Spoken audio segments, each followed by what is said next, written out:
नमस्कार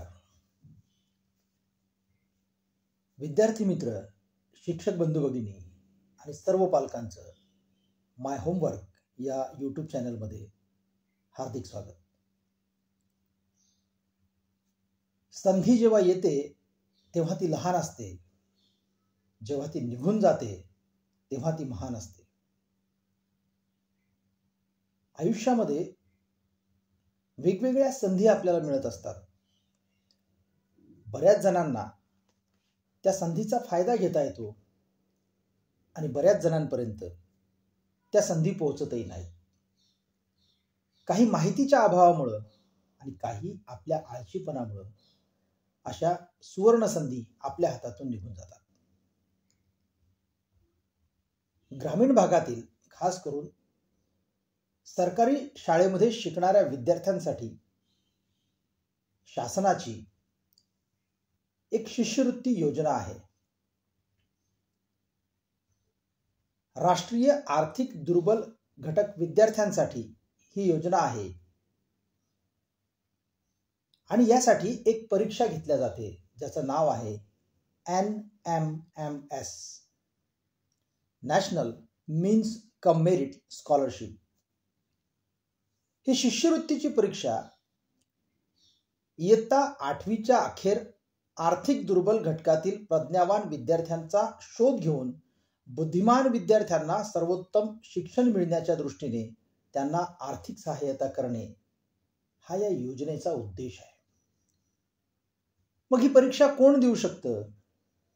ही परीक्षा दिल्यानंतर किती शिष्यवृत्ती मिळते, ती किती वर्ष मिळते आणि त्यांनी आपल्या शिक्षणासाठी कोणती मदत होते याबद्दल संपूर्ण माहिती आज आपण या व्हिडिओमध्ये जाणून घेणार आहोत। विद्यार्थी मित्रांनो, तुमच्यासाठी खरंच ही सुवर्ण संधी आहे।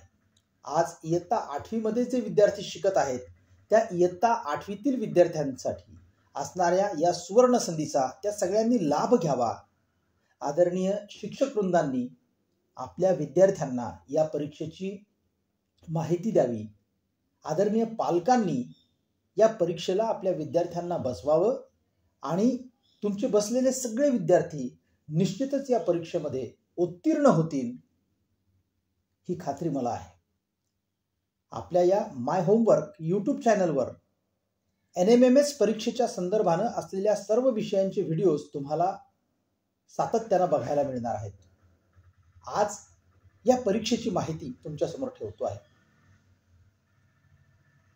8व्या इयत्तेत शिकणाऱ्या विद्यार्थ्यांचे उच्च माध्यमिक स्तरावरचे शिक्षण सुलभ व्हावे, त्यांना आर्थिक मदत व्हावी हा प्रमुख उद्देश घेऊन ही परीक्षा घेण्यात येते। आर्थिक दुर्बलतेमुळे प्रज्ञावान विद्यार्थ्यांची उच्च माध्यमिक स्तरापर्यंत होणारी गळती रोखावी हे या योजनेचे मुख्य उद्दिष्ट आहे। चला तर मग जाणून घेऊया या परीक्षेच्या संदर्भाने। केंद्र शासनामार्फत सन 2007 ते 8 या वर्षापासून आर्थिक दुर्बल घटक विद्यार्थ्यांसाठी सदर परीक्षा इयत्ता 8वी साठी सुरू केली आहे। महाराष्ट्र राज्यासाठी ही परीक्षा महाराष्ट्र राज्य परिषद पुणे यांच्यामार्फत जिल्ह्यातील विविध केंद्रांवर डिसेंबर महिन्यात घेण्यात येते। शिष्यवृत्तीस पात्र ठरलेल्या विद्यार्थ्यांना इयत्ता 9वी ते 12वी या 4 वर्षासाठी दरमहा 1000 रुपये वार्षिक 12,000 शिष्यवृत्ती दिली जाते। आतापर्यंत या परीक्षेच्या संदर्भाने माहितीच नव्हती आणि म्हणून विद्यार्थी बसत नव्हते। हे आपलं दुर्दैव की 2007-8 पासून सुरू झालेल्या परीक्षेची माहिती अद्यापपर्यंत आमच्या मुलांपर्यंत पोहोचली नव्हती। ती आत्ता कुठे या मागच्या 4-5 वर्षात पोहोचायला लागलेली आहे। तरी असो, जाणून घेऊया या परीक्षेसाठीच्या पात्रता कोणत्या। महाराष्ट्र राज्यातील कोणत्याही शासकीय शासनमान्य अनुदानित स्थानिक स्वराज्य संस्थेतील इयत्ता 8वी मध्ये शिकत असलेल्या विद्यार्थ्यांसाठी ही परीक्षा घेतल्या जाते। ज्यांच्या पालकांचे उत्पन्न आई आणि वडील दोघांचे मिळून 3,50,000 रुपयापेक्षा कमी आहे। इयत्ता 7वी मध्ये किमान त्यांना 55 गुण मिळून ते उत्तीर्ण झालेले आहेत। जर ते अनुसूचित जाती जमाती या संवर्गातील असतील तर 55 गुणांऐवजी 50% गुण त्यांना मिळणं आवश्यक आहे. अशा सर्व विद्यार्थ्यांना परीक्षेस बसता येते.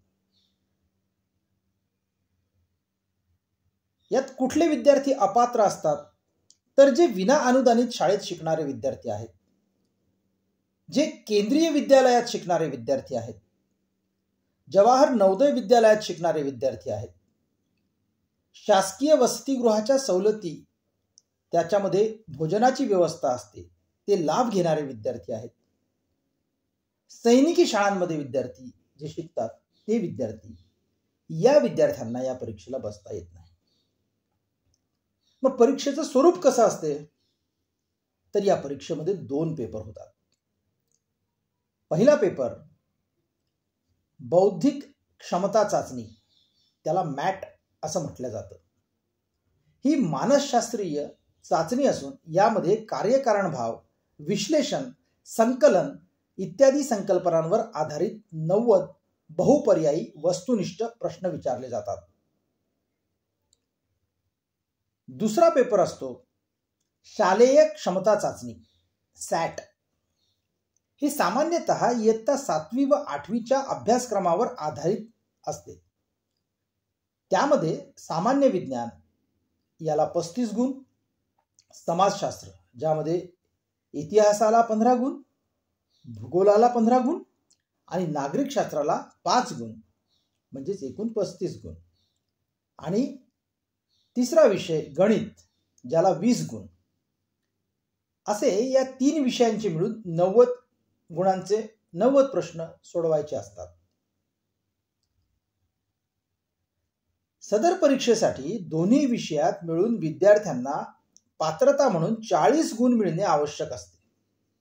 जर विद्यार्थी अनुसूचित जाती, अनुसूचित जमाती अथवा दिव्यांग असेल तर त्यांना पात्रता म्हणून 32% गुण मिळणे आवश्यक आहे.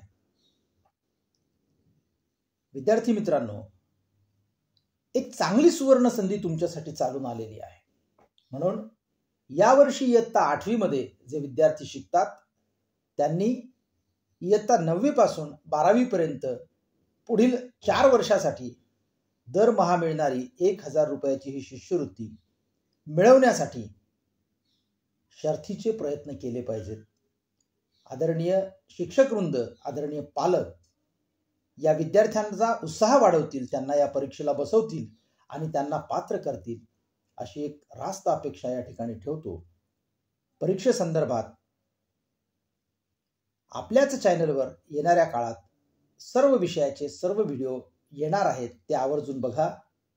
चॅनलवर नवीन असाल तर चॅनल सबस्क्राईब करायला विसरू नका. पुन्हा भेटू नव्या व्हिडिओत नव्या माहितीसह. तोपर्यंत धन्यवाद.